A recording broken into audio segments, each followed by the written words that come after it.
Here's a question which states Lewis wants to write the numbers 1 to 7 in a grid shown.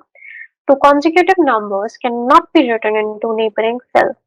Neighboring cells meet at the edge or at the corner.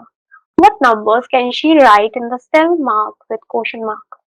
So this is a particular figure we have in which we have to write the numbers. So the options are A, all 7 numbers, B, only odd numbers, C, only even numbers, D, only number 4, and E, only number 1 to 7.